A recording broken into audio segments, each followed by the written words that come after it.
Kidney patient का मतलब कि उनका बीपी बहुत हाई है, बहुत हाई मतलब 200/100 दवाई से भी कंट्रोल नहीं हो रहा, नंबर 1। बॉडी में स्वेलिंग है, सूजन है, नंबर 2। यूरिन आउटपुट आधे लीटर से कम है, नंबर 3। एक्सट्रीम वीकनेस है। एक्सट्रीम वीकनेस क्यों? जब पानी बॉडी में जमा हो जाएगा, हार्ट लंग्स ठीक से काम नहीं करेंगे तो कमजोरी आएगी, नंबर 3। और साथ ही में उल्टी आती है, इचिंग होती है, तो ये 5 चीज़ें हैं। तो इसका मतलब आप किडनी के पेशेंट हैं। अब क्या क्या करना है? ये time as medicine, food as medicine and 0 volt, ये तो करना ही करना है सभी को। इसके अलावा हॉट वाटर इमर्शन। क्यों? क्योंकि 2 किडनी तो काम नहीं कर रही, तो तीसरा किडनी की सहारा लेना है। तीसरा किडनी कौन सा है? Your skin. जब आप गर्म पानी में बैठते हैं 40 डिग्री सेल्सियस और पानी का प्रेशर दबाव पड़ता है बॉडी के ऊपर, तो आपकी स्किन किडनी के रूप में काम करने लगती है। तो ऐसा करने से क्या एक्सपेक्ट करेंगे आप? जब आप हॉट वाटर इमर्शन करेंगे, कहाँ तक पानी में डूबा होना चाहिए? मान लो नाभि के 1 इंच ऊपर तक, और 1 घंटा बैठिए। लेकिन कुछ लोगों के सवाल है, अभी मैं लूँगा, कि जब हम बैठते हैं तो नोजिया फील होता है, वीकनेस फील होती है, चक्कर आने लगते हैं। ये सारे आपके कुछ लोगों के एक्सपीरियंसेस हैं, है ना? ये सभी को आएंगे, अधिकतर लोगों को। हेल्दी से हेल्दी इंसान भी जब पहली बार बैठेगा हॉट वाटर इमर्शन में, कुछ देर बाद उसको नोजिया फील होगा, ब्रेथलेसनेस फील होगी, है ना? क्योंकि जब आप हॉट वाटर इमर्शन में बैठ रहे हैं तो आपका ब्लड सर्कुलेशन काफ़ी तेज़ी से बढ़ेगा, आपका हार्ट बीट, आपका पल्स रेट बढ़ेगा। यही जो बढ़ा हुआ है, इसी से आपका skin will become a third kidney. लेकिन क्योंकि कभी पहले अभी ऐसा किया नहीं है, इसलिए बॉडी जल्दी थक जाएगा। इसीलिए पहली बार जब आप करते हैं तो पानी का लेवल नाभि से थोड़ा ऊपर तक ही हम रखते हैं और आधे घंटे ही बैठने बोलते हैं। आपको तब तक बैठना है जब तक आप कंफर्टेबल हैं। जैसे ही लगता है कि नोजेटिक लग रहा है, कमजोरी लग रही है, चक्कर आ रहे हैं, धीरे से उठ के बाहर आ जाना है। धीरे से क्यों?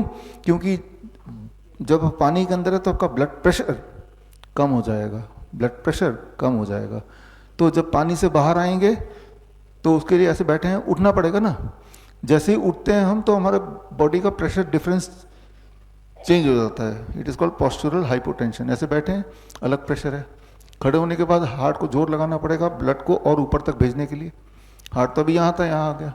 ये जो डिफरेंस है, तो इसमें हो सकता है कि लड़खड़ा जाएं, आप गिर जाएं। तो सोच समझ के धीरे धीरे पकड़ के फिर बैठ के निकल के सहारे से बाहर जाके बैठ जाओ 2-4 मिनट। अब आपकी बॉडी की रिदम बाहर के हिसाब से हो गई, आउटसाइड एनवायरनमेंट, पानी के इनसाइड एनवायरनमेंट से आउटसाइड एनवायरनमेंट। अगले दिन जब आप करेंगे तो आप देखेंगे कि आधे घंटे की जगह 40 मिनट तक आप सस्टेन कर पा रहे हैं। उसके अगले दिन देखेंगे कि और ज़्यादा सस्टेन कर पा रहे हैं। तो इस तरह से धीरे धीरे आपकी कैपेसिटी बढ़ेगी। जैसे जब आप जिम में नए नए जाते हैं तो पहले दिन आप उतना कुछ नहीं कर पाते, लेकिन जब रोज़ करते हैं तो धीरे धीरे स्टेमिना बढ़ती रहती है, हर दिन बढ़ती है ना। तो आपको क्या करना है? आपके सवाल का जवाब है हॉट वाटर इमर्शन। 1 महीने से लेकर 3 महीना लग सकता है, लेकिन एटलीस्ट डायलिसिस जो लोग कराते हैं, डायलिसिस छूट जाती है उनकी, दवाइयाँ छूट जाती हैं, बीपी नॉर्मल होने लगता है, नॉर्मल हो जाता है, स्वेलिंग गायब हो जाती है, यूरिन आउटपुट बढ़ जाता है ना। और ये तीनों चीज़ होने का मतलब वीकनेस भी चली जाएगी, इचिंग चली जाएगी, वॉमिटिंग चली जाएगी।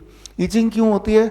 जो चीज़ें पेशाब के रास्ते जाना चाहिए वो तो जा नहीं पा रहा है, तो स्किन के रास्ते बाहर निकलती है। तो ज़्यादा निकलेगा टॉक्सिक स्किन के रास्ते, तो स्किन में इचिंग होगी फिर, है ना। तो किडनी के पेशेंट को अलग से क्या करना है? बिसाइड जो आप कर रहे हैं हॉट वाटर इमर्शन करना है। कितनी देर करना है? आइडली 2 घंटे करना है। लेकिन 2 घंटे एक बार में तो नहीं कर सकते, कर लेंगे 10-15 दिन में, धीरे धीरे स्टेमिना बढ़ जाएगा। और जब जैसे स्टेमिना बढ़ेगा, पानी का लेवल भी बढ़ाते जाना है। इतने पानी में बड़ी तेज़ी से काम करता है, लेकिन इतने पानी में पहले दिन बैठेंगे तो आप उतनी देर बैठ नहीं पाएंगे, है ना, क्योंकि पानी का दबाव इतना होता है कि आपको अनकंफर्टेबल लगेगा, है ना। तो इस तरह से करना है आपको।